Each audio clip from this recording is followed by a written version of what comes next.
Minister Ursula Arens, Minister de Transporte, Kiko está a visión de lo cual está el manejo de aviación, Minister, para lo cual está sostenibilidad, más vuelo, teniendo en cuenta con lo cual está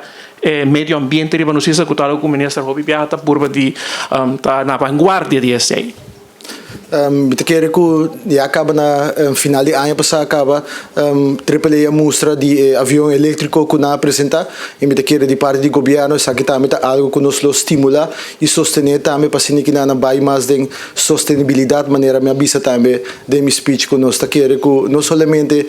aviação do vuelo e conectividade, pero também full infraestrutura para ser mais sustentável possível. Sin embargo, varios periodos de vuelo aquí no está bien riba energía eléctrica, el vuelo no comercial, Robi Biata usa otro sorte de combustible, no está bom para o meio ambiente. Me quero que full mundo de aviação também está passando de uma transformação e botar que o futuro também está caminhando para chegar na hydrogen. Dus essa aqui está costando que quizás Aruba não tem influência riba je, pero a linha não mês acaba está adaptando e mais lobo mira mais transformação no mundo de aviação também toma lugar de parte de direção luchtvaart. Nós está focus op de parte de safety e também para zorg para tudo isso aqui não está em place e essa aqui está costando que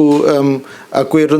como está tratado internacional também que nós temos que cumprir com ele e Aruba lo zorg para cumprir isso aqui não e conjuntamente com o mundo de aviação nós também mestre seguir evolve na Aruba. Nós não vamos mirar agora maneira que por mira que na Holanda Schiphol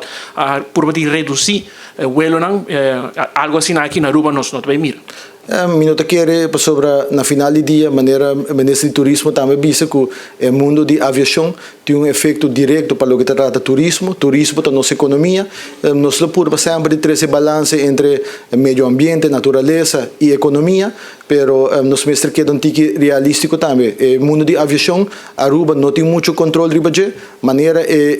o mundo de aviação está evolve na Aruba também nós lo sabe adaptar e ajuda a empurrar isso aqui para vir mais sustentável possível.